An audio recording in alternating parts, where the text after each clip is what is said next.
as they deal with the anxiety of the Gen Z forming one political bloc ahead of 2027, as they also deal with the anxiety of the Kenya Moja movement being a wing that both deteriorates the government and them, and as they concern themselves with the Ruto's tactics ahead of 2027, the United Opposition have now called themselves together to order ahead of the 2027 presidential election.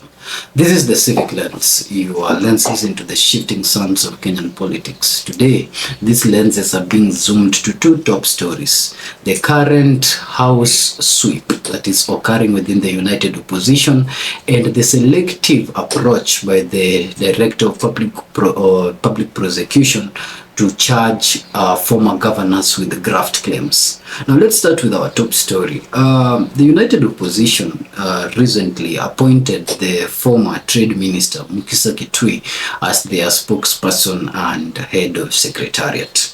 Before we go deep into his role and whether or not he's a good pick, it's important to remember that this former Minister of Trade was also the former Secretary General of the United Nations Conference for Trade Development, UNCTAD, a position that he dropped to vie for presidency in Kenya, which he didn't, and he threw his support fully behind the former Prime Minister Raila Odinga.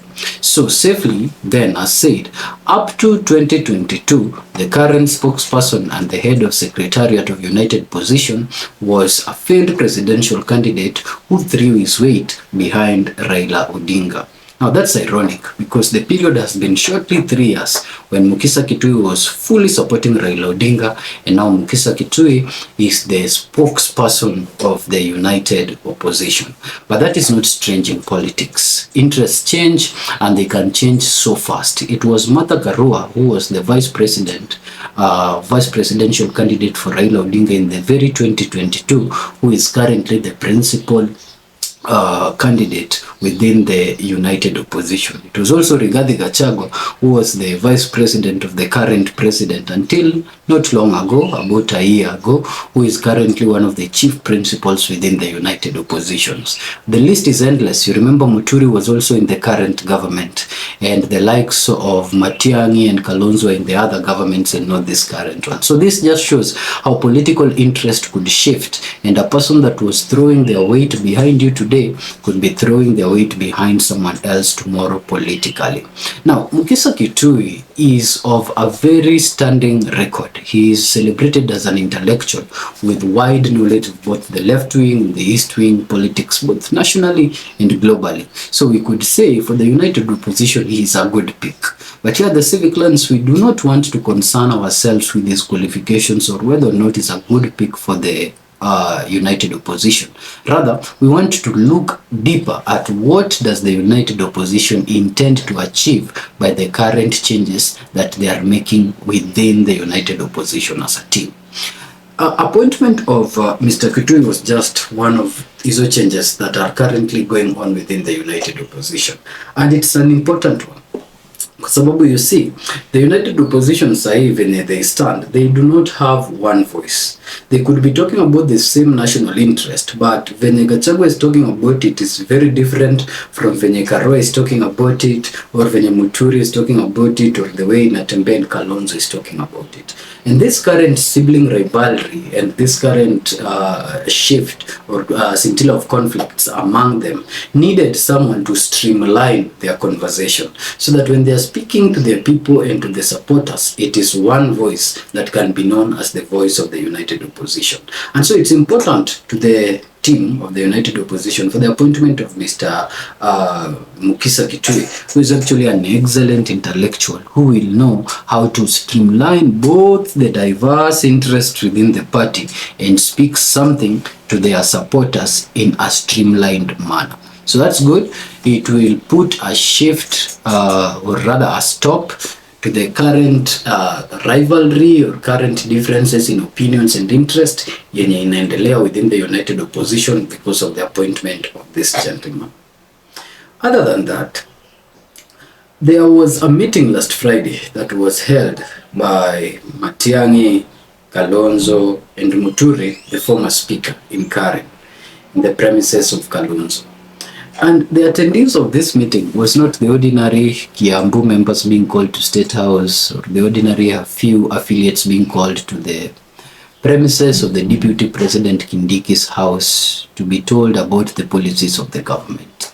The approach that the United Opposition took was rather glaring and worth discussing here at this platform, because the United Opposition was meeting lecturers from universities. And the main reason why they were meeting these lecturers from universities was not to discuss the new funding model or to discuss the work pay and the conditions of these lecturers at the university. They were meeting these lecturers from the university to discuss how to win the 2027 election. Now, election politics now and dynamics are shifted from political analysts and political scientists and economists like David Ndii being called to gear the plan ahead of presidential election. And with the United Opposition, we are seeing a shift rather to academicians. And the need to include lecturers goes just beyond their minds as individuals for the United Opposition, but the influence that they carry with their students who could be potential voters for the United Opposition.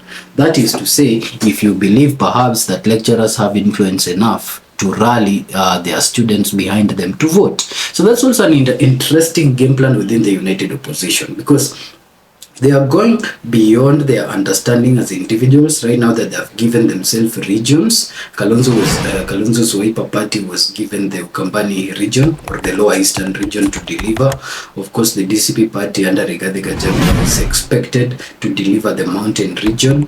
There is Matiang'i, who has not yet declared his party, is expected to deliver the Nyanza region, specifically the Kisii block and so on. So right now that they have divided regions amongst themselves, it's very interesting to see that they are looking beyond experts and are looking into academicians. They're literally reading into books to understand how to win the 2027 elections. That's an interesting take, and we are expecting to see an interesting turnout of reports from lecturers how to win 2027 elections. And we'll be here to wait and see whether or not they'll win elections using those methods. That aside, they have also attempted on registration.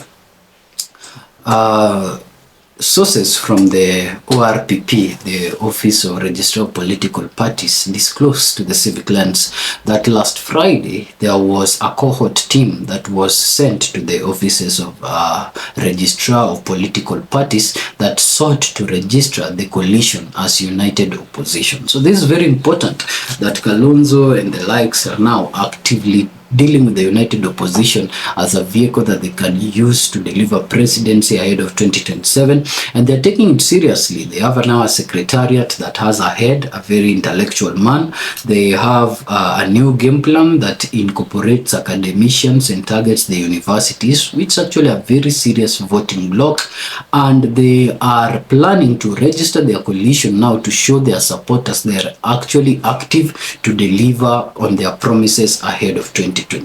So this is interesting. As they are doing all this, they're also dealing with other debate stresses. They're dealing with the stress of Kenya Moja. Kenya Moja right now that is coming as a very independent wing that is disastrous both to the government and to the United Opposition. And United Opposition have to think alongside Kenya Moja government, because if Kenya Moja movement amass certain support and then they rally behind the government, it will be at the detriment of the United Opposition. If they gather enough support and they rally behind the United Opposition, then it will be a benefit to the United Opposition. So it's important for them right now, and it's also an headache to them, the Kenya Moja movement. They're trying to see the political dynamics that Kenya Moja movement would want to do ahead of 2027. Another headache in the table is the Gen Zs. They are wondering how to work with or deal with Gen Zs if they decide to come up with one voting bloc ahead of 2027. This is not only a nightmare to the United Opposition, this is a nightmare to every politician right now who is eyeing a seat in 2027. How to work with the Gen Zs or how to counter them should they come together as a bloc ahead of 2027. And as these concerns are going on in the political space, we are actually not seeing any active movement by the young generation that I am part of to come up with one voting block ahead of 2027 so that our interest can be jointly represented. And I hope that within the 2 years that we're having left to 2027, we will see such an alignment that calls us together to represent a block ahead of 2027. So we are a menace and a thought, a prick in the head right now of the United Opposition principles. If we fail to work with them, they intend to see how to counter us. As they're also dealing with that, the biggest or some of the biggest thing they're also dealing with is Ruto's tactics. They know very well that William Ruto is tactical and he has amassed power over these years. He's the current president in power.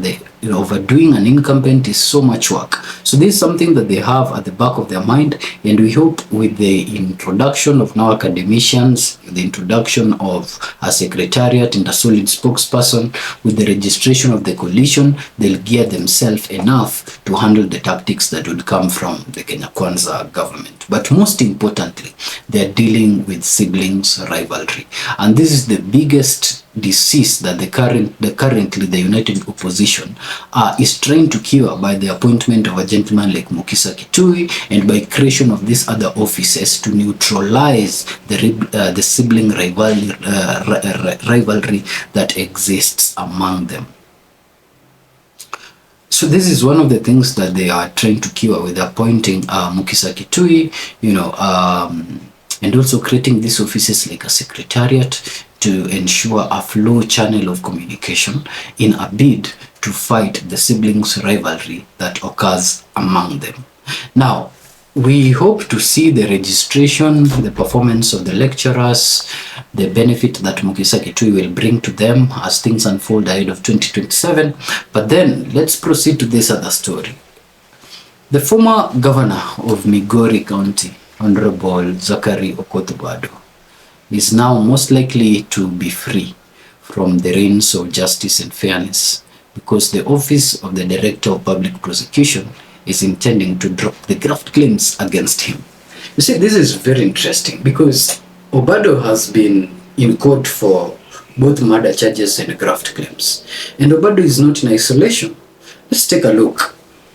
Our systems have matured enough that a governor after serving his term or a governor that is serving his term can actually be called to answer on graft claims on how they used devolution resources. And this is commendable. We are at a level where we are holding accountable people that we give resources at the devolution point of governance to ensure that these resources are actually used for what they are meant for. And there are governors that are really commendable in this plight. Currently, the governor of Murang'a is actually very commendable in this light for the things he's doing in Murang'a with the same allocation that other governors are receiving. But we have seen governors from neighboring counties to Murang'a, like Kiambu, former governor of Kiambu, Honorable Waititu, being arrested, being charged with the graft, being sentenced, and actually serving term for some time before leaving the confines of prison.